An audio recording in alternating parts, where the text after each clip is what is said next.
Assalamualaikum warahmatullahi wabarakatuh. Selamat datang kembali di channel Restu Horor. Apa kabar teman-teman semua? Semoga kalian dalam keadaan sehat, baik, dan tentunya kalian semua diberikan perlindungan oleh Allah Subhanahu wa taala. Amin. Pada kisah kali ini seperti biasa saya akan menceritakan sebuah kisah dengan judul Mantan adalah Maut. Jadi kisah ini adalah sebuah kisah nyata, di mana ada seorang wanita. Dia itu mendapatkan gangguan santet dari mantannya, hingga ia hampir mati. Sebelum masuk ke ceritanya, bagi teman-teman yang baru bergabung dan penasaran dengan kisah ini, jangan lupa klik tombol subscribe-nya dan juga lonceng notifikasinya. Like juga video ini agar kalian semua tidak ketinggalan cerita-cerita menarik dan terbaru tentunya dari channel kami. Terima kasih. Oke, tak perlu lama-lama lagi, langsung saja kita masuk ke ceritanya.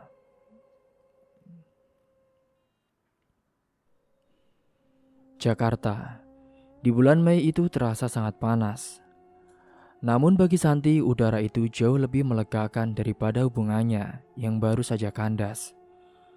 Setelah bertahun-tahun terjebak dalam hubungan yang menyesakan dengan Rian, Santi akhirnya memilih berhenti. Tidak ada pertengkaran hebat di hari terakhir itu. Hanya sebuah keputusan sepihak yang ia sampaikan dengan tegas. Rian hanya terdiam, namun tatapannya saat itu sulit diartikan. Namun Santi, ia tidak peduli. Ia ingin memulai hidup baru dan meninggalkan hubungan toksik yang ia jalani dengan Rian. 3 bulan berlalu dengan tenang. Santi menyibukkan diri sebagai pelatih di sebuah perusahaan besar. Kesehariannya diisi dengan memberikan materi pelatihan kepada karyawan baru. Ia tinggal di sebuah kosan bersama adiknya, Lia. Hidupnya tampak sangat normal, ia bahkan mulai membuka hati dan menjalin hubungan baru dengan Dika, pria yang ia kenal melalui lingkungan kerja. Semuanya berjalan lancar sampai memasuki bulan Agustus. Pada saat itu, keanehan pertama tidak dirasakan oleh Santi, melainkan oleh orang-orang di sekitarnya. Pagi itu di kantor, Maya menatap Santi dengan dahi berkerut saat mereka berpapasan di depan mesin kopi. "San, kamu sakit?" tanya Maya dengan pelan. Santi meraba wajahnya. "Enggak, kenapa emangnya?" "Wajah kamu kusam banget loh, San. Maaf ya, kayak nenek-nenek, gelap gitu. Aku lihat, kayak gak ada gairah hidup. Mata kamu juga kosong, San, kalau diajak ngomong," lanjut Maya dengan jujur. Santi hanya tertawa kecil menanggapi ucapan sahabatnya. Ia pikir itu hanya efek karena kurang tidur setelah menyelesaikan materi pelatihan untuk acara minggu depan. Namun komentar serupa mulai berdatangan dari orang lain. Di ruang rapat, Bu Ratna, direktur kantornya, tiba-tiba memanggilnya ke ruangan pribadi setelah sesi pelatihan selesai. "Santi, kamu ada masalah?" tanya Bu Ratna sangat langsung. "Tidak ada, Bu. Saya baik-baik saja," jawab Santi dengan sopan. Bu Ratna menghela nafas panjang, wajahnya tampak serius. "Jadi, saya nggak tahu harus ngomong gimana, San. Tapi tadi pas kamu ngajar, saya sempat lihat kamu kayak bukan kamu. Aura kamu gelap sekali, San. Bahkan, maaf, saya kayak lihat sosok kuntilanak di belakang kamu. Kamu banyak doa ya, San. Ibu khawatir sama kamu." Santi tertegun jika hanya Maya yang bicara. Ia bisa menganggapnya bercanda. Tapi ini Bu Ratna, direktur utamanya di kantor. Orang yang sangat logis dan tidak suka bergosip. Santi mulai merasa tidak nyaman di cermin toilet kantor pun. Ia menatap wajahnya sendiri. Memang benar ada bayangan gelap di bawah matanya. Dan kulitnya tampak pucat meski sudah memakai riasan. Gejala aneh mulai merambat ke fisiknya. Kepalanya kini mulai sering terasa berat. Persis seperti saat penyakit meningitisnya kambuh beberapa tahun lalu. Lehernya kaku dan tulang belakangnya sering terasa dingin secara mendadak. Ia pun mencoba mengonsumsi obat-obatan medis. Namun rasa sakit itu ternyata tidak kunjung hilang. Malah konsentrasinya semakin memburuk. Seringkali ia sedang mengajar lalu tiba-tiba terdiam selama beberapa menit karena pikirannya kosong total. Sore harinya Santi pulang ke kosan dengan tubuh lemas. Di sana, Lia sedang duduk di ruang tengah dengan wajah cemas. "Kak, tadi ada pakai di depan pintu," kata Lia sambil menunjuk sebuah bungkusan kecil tanpa alamat pengirim yang jelas. Santi pun membuka bungkusan itu, isinya hanya selembar kertas lusuh tanpa tulisan dan sebuah ikat rambut tua. Santi segera membuangnya ke tempat sampah, ia tidak ingin memikirkan hal-hal aneh.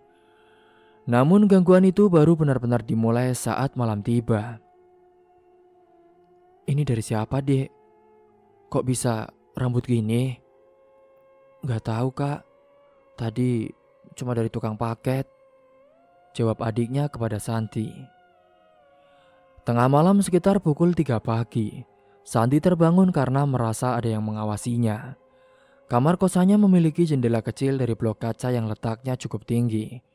Di sana, ia melihat sebuah bayangan hitam lonjong. Bayangan itu hitam tapi Santi bisa merasakan tatapan yang tajam. "Lia, kamu lihat itu?" bisik Santi sambil menyenggol adiknya yang tidur di sampingnya. "Iya, Kak. Itu apa, Kak? Itu tinggi banget loh, Kak." Bayangan itu memiliki bentuk kepala yang aneh dengan telinga yang panjang dan juga runcing. Secara logika tidak mungkin ada manusia berdiri di sana, karena di luar jendela itu adalah gang sempit dan juga buntu, dan tidak ada tumpuan untuk memanjat. Karena merasa ketakutan, Santi melakukan panggilan video dengan Dika. Ia ingin membuktikan bahwa apa yang ia lihat bukan sekedar halusinasi saja akibat sakit kepalanya. Dika, tolong lihat jendela aku lewat kamera ini, Dik." San, itu apa, San? Kamu segera menjauh dari jendela itu. Itu ada mata merah di situ, San. Merah banget. Dan dia melotot ke arah kamu." Mendengar ucapan itu, Santi dan Lia langsung lari keluar kamar dan ia menggedor kamar penjaga kos. Penjaga kos pun segera memeriksa ke arah luar jendela dengan senter besar. Namun hasilnya nihil. Tidak ada siapapun di sana, tidak ada tetangga, tidak ada pohon, hanya tembok kosong. "Mbak, di sini gak pernah ada yang begini sebelumnya, Mbak. Padahal baru saja Mbak tinggal di sini, hal-hal begini langsung muncul. Mungkin Mbak itu harus lebih banyak doa, Mbak, sebelum tidur," kata penjaga kos dengan heran. Pernyataan itu menampar Santi. Ia sadar ini bukan lagi masalah medis. Penyakit meningitisnya mungkin memang kambuh, tapi ada sesuatu yang lain yang sedang menunggangi rasa sakitnya. Keesokan paginya kondisi Santi semakin parah.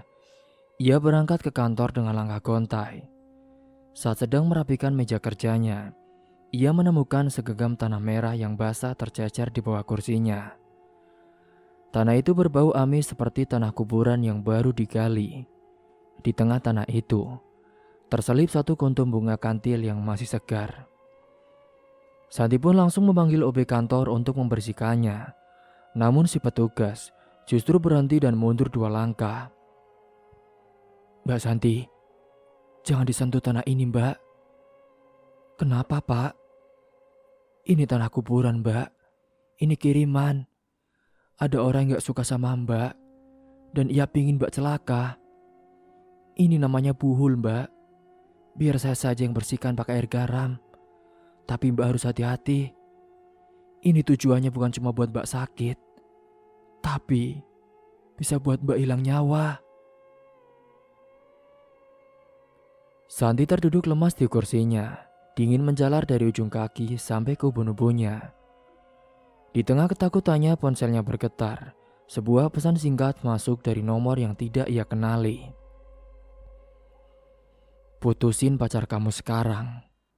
Kembali ke saya, atau kamu akan tahu akibatnya."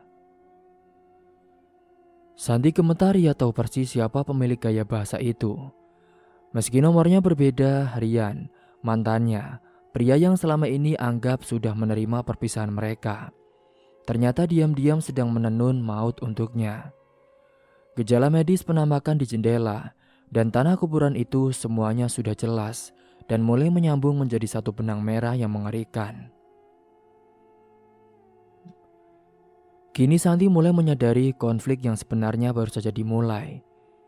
Ia sadar bahwa mantan kekasihnya bukan sekedar patah hati, tapi sudah berubah menjadi iblis yang menginginkan kematiannya. Santi menatap layar ponselnya dengan tangan gemetar. Memang pesan dari Rian bukan sekedar gertakan. Sejak hari penemuan tanah kuburan itu, hidup Santi berubah menjadi rangkaian kejadian yang tidak masuk akal. Penyakit meningitis yang ia derita bukan lagi sekedar gangguan medis, melainkan itu adalah pintu masuk bagi kekuatan gelap yang ingin menghancurkannya. Memasuki bulan November, kesehatan Santi kini merosot drastis. Rasa sakit di kepalanya tidak lagi terasa seperti pening biasa, melainkan seperti ada jarum raksasa yang ditusukkan dari tengkuk hingga menembus bola mata. Suatu sore di kantor setelah selesai memberikan pelatihan, Santi berjalan menuju tangga untuk pulang. Baru beberapa langkah pandangannya mendadak gelap menjadi blackout. Tolong siapa saja tolong, tolong. Teriak Santi sambil memegangi kepalanya yang saat itu terasa mau pecah. Ia jatuh tersungkur di anak tangga, lorong kantor sudah sepi karena jam pulang kerja telah lewat. Dalam kegelapan pandangannya Santi mendengar suara tawa yang melengking yang sangat jauh namun terasa nyata di telinganya. Beruntung seorang rekan kantor yang tertinggal mendengar teriakannya dan segera menolongnya. Santi kamu kenapa Santi? Santi dilarikan ke rumah sakit. Hasil pemeriksaan medis sangat membingungkan. Suhu tubuhnya mencapai 39,8 derajat, namun tangan dan kakinya sedingin es. Dokter bingung karena meskipun gejalanya mirip meningitis, ada tekanan yang tidak terbaca oleh alat medis. Karena rumah sakit penuh, Santi pun kini akhirnya dibawa pulang ke kosan untuk dilakukan rawat jalan. Namun di kosan itulah teror visual dimulai secara terang-terangan. Malam itu setelah pulang dari rumah sakit, Santi mencoba beristirahat. Saat ia membuka mata, ia melihat seorang perempuan berdiri di pojok lemari. Sosok itu tinggi besar dan juga tinggi sekali. Rambutnya panjang berantakan. Sosok itu mengenakan baju merah yang kusam. Wajahnya tidak terlihat jelas, namun keberadaannya terasa sangat padat. Lia, dia di sana Lia, dia di sana, bisik Santi dengan pelan. Lia yang sedang menjaga di sampingnya langsung menoleh ke arah lemari. Wajah Lia memucat. Kak, aku sudah lihat dia dari tadi. Dia selalu ada di situ kalau kakak tidur. Makanya aku gak berani keluar kamar, Kak. Gangguan itu tidak berhenti pada penampakan saja. Kekuatan gelap itu juga mulai masuk ke dalam kesadaran Santi. Puncaknya terjadi saat Santi mencoba untuk tetap menjalankan kewajibannya sebagai hamba Tuhan. Pada saat itu ia memaksakan diri untuk sholat maghrib. Namun saat ia mulai bertakbir, tubuhnya bergetar hebat. Ia merasa ketakutan yang luar biasa. Seolah-olah sholat adalah hal yang paling membahayakan nyawanya. Baru sampai pada rakaat kedua, saat Santi melakukan sujud, bencana tiba-tiba terjadi. Lehernya terasa dicengkram kuat oleh tangan tak terlihat. Bukannya bangun dari sujud, kepalanya justru didorong paksa ke lantai. Duk, duk, duk. Santi menghantamkan kepalanya sendiri ke upin berkali-kali dengan tenaga yang sangat besar. Sementara Lia yang melihat kejadian itu, ia berteriak histeris dan mencoba menahan kepala kakaknya. Kak Santi, istighfar Kak, berhenti, teriak Lia sambil menangis. Santi tidak bisa berhenti di dalam pikirannya. Ia mendengar suara Rian yang tertawa dengan mengejek. Kamu tidak boleh berdoa. Kamu hanya milikku, Santi. Atau kamu akan mati. Bisik suara itu di dalam kepala Santi. Santi akhirnya jatuh pingsan dengan dahi yang lebam kebiruan. Sejak saat itulah, ia tidak bisa menyelesaikan sholatnya. Setiap kali ia mulai membaca Al-Fatihah, tubuhnya akan terjungkir ke belakang atau ia akan terbawa terbahak-bahak dengan suara yang bukan miliknya. Keanehan juga merembet ke tempat kerja meski sedang sakit. Santi sekali memaksakan diri masuk kantor agar tidak dipecat. Namun teman-temannya di kantor justru menatapnya dengan ketakutan. San, tadi jam 9 pagi, aku lihat kamu lagi ngajar di ruang training. Gak mungkin, Mai. Jam 9 kan aku baru sampai kantor. Dan aku langsung ke ruanganku. Aku gak ada jadwal mengajar pagi ini, Mai. Ucap Santi kepada Maya dengan wajah bingung. Tapi beneran loh, San. Tadi anak baru ada yang nanya ke aku. Katanya mereka baru saja diajar sama ibu-ibu yang gak berkerudung yang mirip kamu. Di sini kan orang itu cuma kamu, San. Terus pas mereka mau nanya lagi, kamunya hilang di lorong katanya. Lanjut Maya dengan suara gemetar. Bukan hanya itu, beberapa staf kantor juga mulai mencium bau busuk yang menyengat. Setiap kali Santi lewat, beberapa orang bahkan mengaku melihat sosok pocong hitam yang gosong berdiri tepat di belakang kursi kerja Santi. Sosok itu seperti pengawal yang tidak terlihat oleh Santi, namun nyata bagi orang-orang yang memiliki kepekaan. Bu Ratna sang direktur akhirnya pun memanggil Santi lagi. Kali ini ia tidak bicara soal pekerjaan. Santi, saya tidak bisa membiarkan ini, San. Sepertinya kamu bukan cuma sakit medis. Ini sudah di luar nalar. Kamu sadar gak sih? Kamu sering kerasukan di kantor. Kamu bicara sendiri. Ada sesuatu yang mengikuti kamu, San. Saya minta kamu pulanglah ke Cirebon. Selesaikan masalah ini di rumah orang tuamu sebelum semuanya terlambat. Santi menangis, ia merasa hancur. Karir yang ia bangun dengan susah payah terancam hancur karena dendam seorang mantan. Dika pacarnya mencoba menguatkan, namun ia juga sering menjadi sasaran makian makhluk yang merasuki Santi. Singkatnya, malam sebelum pulang ke Cirebon, Santi mengalami kerasukan hebat yang paling mengerikan. Ia tidak lagi mengamuk, melainkan hanya duduk diam dengan mata melotot ke arah Lia. Iya, katakan pada kakakmu. Harusnya dia yang sama saya, bukan sama orang lain. Kalau saya tidak bisa memilikinya, tidak ada yang boleh. Rian, ini kamu, Rian. Ini kamu kan? Makhluk itu hanya menyeringai, lebar hingga mulut bibirnya seolah menyentuh telinga. Lalu Santi jatuh pingsan. Lia segera menelpon orang tua mereka di Cirebon. Malam itu juga, orang tua Santi menjemput mereka menggunakan mobil. Di sepanjang perjalanan menuju Cirebon, Santi terus mengigau. Ia merasa ada jarum yang menusuk-nusuk perut dan juga dadanya. Setiap kali mobil melewati jembatan atau jalan yang gelap, ia akan berteriak histeris seolah ia sedang disiksa. Sesampainya di rumah Cirebon, kondisi Santi tidak kunjung membaik. Orang tuanya memanggil seorang pemuka agama untuk memeriksa. Saat pertama kali melihat Santi, pemuka agama itu langsung menggelengkan kepala. Astagfirullahaladzim. Ini berat, Pak. Ini berat. Sihirnya sudah masuk ke dalam daging dan darah. Orang yang mengirim ini tidak cuma ingin menyakiti, Pak. Dia sudah mengunci nyawa anak ini, kata sang ustadz dengan pelan. Malam itu di kamar masa kecilnya, Santi menatap langit-langit dengan pandangan kosong. Ia merasa nyawanya perlahan-lahan ditarik keluar. Di sudut kamar, sosok wanita berbaju merah dan pocong hitam gosong terus berdiri berdampingan, menunggu waktu yang tepat untuk menjemputnya.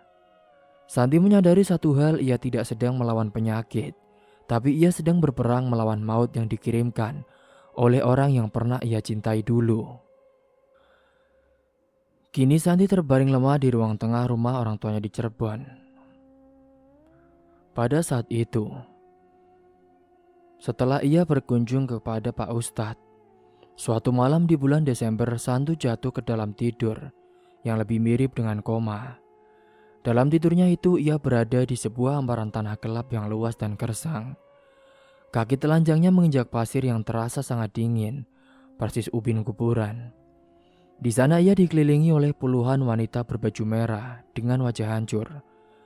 Mereka tidak bicara, hanya menatapnya dengan mata merah menyala. Tiba-tiba kerumunan itu terbelah. Rian muncul dari kegelapan. Wajahnya datar namun matanya memancarkan kebencian yang murni. Tanpa sepatah kata pun, Rian mendekat dan menampar wajah Santi dengan sangat keras hingga ia tersungkur. Sudah siap mati belum kamu? Hah? Sudah siap, San? Tanya Rian. Suaranya bergema dingin dan menusuk tulang panggilan. San adalah nama panggilan sayang yang hanya digunakan Rian saat mereka masih bersama. Kalau kita jatuh ke jurang ini, kita mati bareng-bareng. Santi menangis jadi-jadinya di alam bawah sadar itu. Ia melihat sebuah jurang gelap di depannya dan Rian mulai menarik rambutnya menuju tepi jurang tersebut. Di dunia nyata, tubuh Santi yang sedang terbaring tiba-tiba mengejang hebat. Ia berteriak-teriak meminta tolong dengan suara parau hingga membuat ayah dan ibunya terjaga semalaman. Dini harinya, sebuah kabar mengejutkan datang melalui media sosial. Ibu Santi melihat unggahan dari kerabat keluarga Rian yang mengabarkan bahwa salah satu anggota keluarga inti Rian meninggal mendadak secara tragis. Kejadian itulah bertepatan dengan malam di mana Santi merasa nyawanya nyaris dicabut. Hingga seorang ustadz yang dipanggil untuk mendampingi keluarga Santi sejak malam-malam kemarin itu, kini malam ini berbisik dengan pelan. Alhamdulillahirrabbilalamin, Pak. Allah masih melindungi. Harusnya malam ini ada nyawa yang hilang dari rumah ini. Tapi ternyata kiriman itu membalas ke keluarganya sendiri. Tapi jangan tenang dulu, ini belum berakhir. Dia akan semakin nekat karena dendamnya sekarang bercampur dengan rasa kehilangan. Kondisi Santi bukannya membaik, malah semakin memprihatinkan. Ia mengalami lumpuh total selama 2 hari. Kakinya tidak bisa digerakkan sama sekali, seolah-olah sarafnya telah diputus oleh kekuatan gaib. Mentalnya hancur, ia bahkan sempat berpamitan kepada orang tuanya karena merasa ajalnya sudah sangat dekat. Ma, Pak, kalau Teteh nggak ada, ikhlasin aja ya Pak, Ma. Teteh capek ditarik terus sama dia, Ma. Ucap Santi sambil terisak. Ayahnya yang selama ini mencoba tegar, akhirnya pecah juga tangisnya. Ia memeluk putrinya erat-erat. San, kamu yang sabar. Papa juga ngerasain semua ini. Sebelum dia nyerang kamu, dia nyerang Papa dulu, Nak. Papa dikejar-kejar bayangan hitam tiap malam. Tapi Papa tahan, supaya kamu gak makin takut. Melihat penderitaan yang sudah di luar batas kemanusiaan ini, sang ustadz memutuskan untuk melakukan tindakan terakhir di malam Jumat. Ia mengajak seorang rekannya yang memiliki kemampuan khusus untuk mendeteksi benda-benda sihir. Begitu sampai di halaman depan rumah, rekan sang ustadz itu berhenti tepat di bawah sebuah pohon jeruk tua yang sudah ditanam sejak Santi masih SD. Ada sesuatu di sini. Masa di situ sih Pak Ustadz? Itu pohon sudah tua sekali. Gak pernah ada yang otak-atik, Pak. Ucap Ibu Santi sempat ragu. Sihir itu tidak butuh izin untuk ditanam, Bu. Mohon maaf. Sepertinya pohon ini harus saya tebang dan akarnya harus digali. Jawab sang ustadz. Tanpa membuang waktu pohon jeruk itu ditebang, Ayah Santi dan beberapa tetangga mulai menggali tanah di bawah akarnya. Galian itu mencapai kedalaman selengan orang dewasa. Tiba-tiba, cangkul salah satu tetangga mengenai sesuatu yang keras.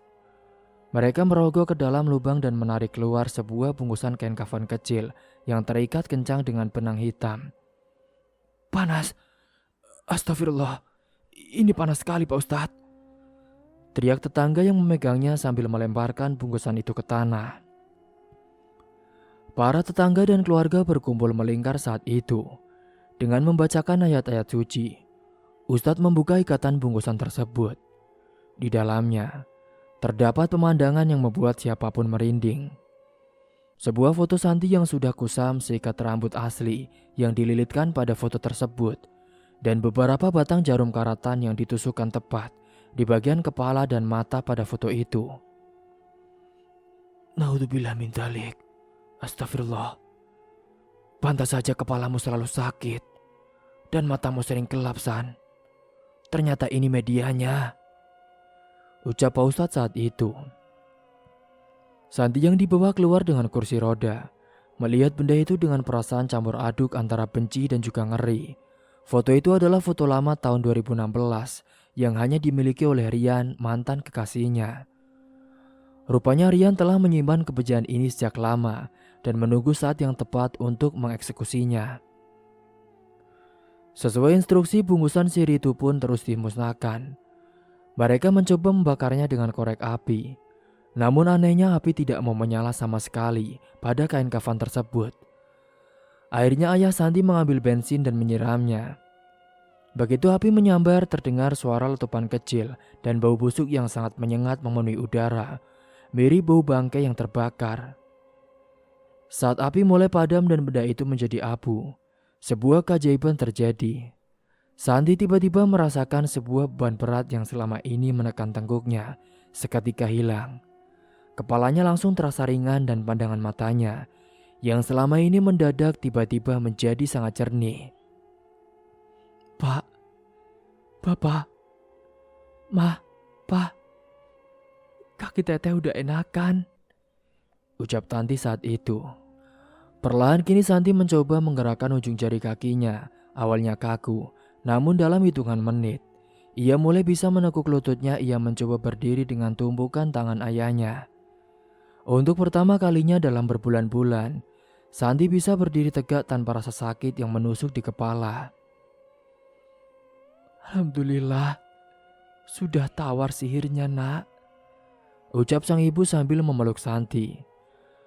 Malam itu suasana rumah yang semula mencekam berubah menjadi haru. Namun di tengah kegembiraan itu, Pak Ustadz memberikan peringatan terakhir. "Benda ini sudah musnah, tapi orangnya masih ada. Dia kabur setelah kejadian ini. Jangan pernah lengah dalam doa ya, Nak. Dia tidak akan berani mengirim sihir lagi karena jalurnya sudah saya tutup. Tapi kamu waspadalah pada fisiknya. Dendam orang yang ditolak cintanya bisa lebih berbahaya dari setan itu sendiri." Santi melangkah dan mengangguk lemah. Ia tahu ini adalah kemenangan besar, namun ia juga tahu bahwa di luar sana Rian mungkin sedang mengawasinya dari kegelapan, merencanakan sesuatu yang lain setelah semua bul sihirnya terbakar menjadi abu.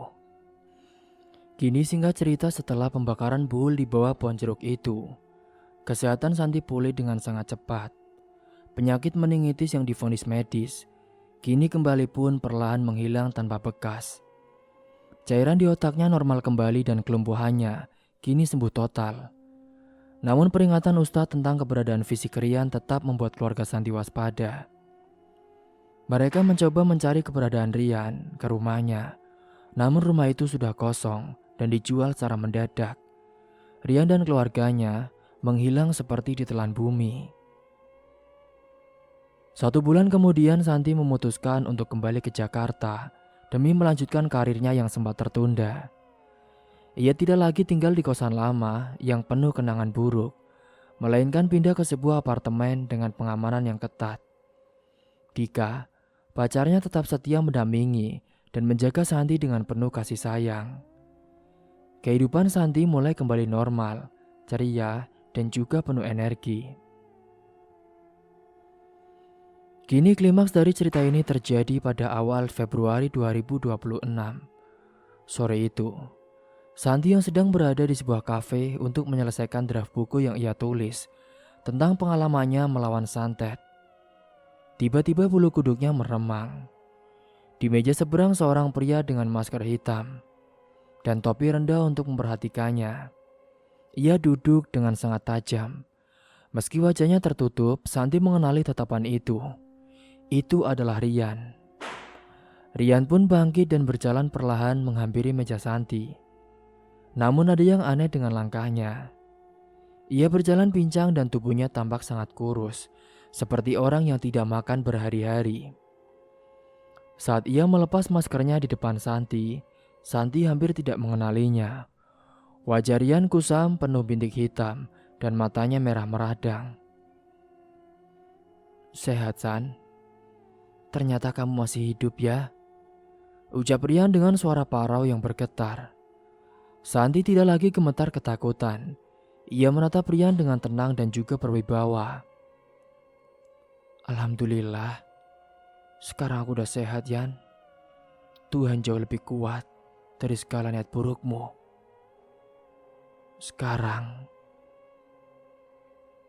kamu akan mendapatkan akibatnya, Yan." Tiba-tiba saat itu, Rian memegangi kepalanya dan berteriak di tengah kafe yang ramai. "Panas! Kepalaku panas! Singkirkan pocong itu dari belakangku! Singkirkan!" Rian meracau sambil memukul-mukul kepalanya sendiri ke pinggiran meja kafe persis seperti yang dialami Santi saat ia dipaksa menghantamkan kepala ke ubin dulu. Kejadian di kafe itu menjadi awal terbongkarnya segala kebusukan Rian. Karena kegaduhan tersebut, polisi datang dan mengamankan Rian.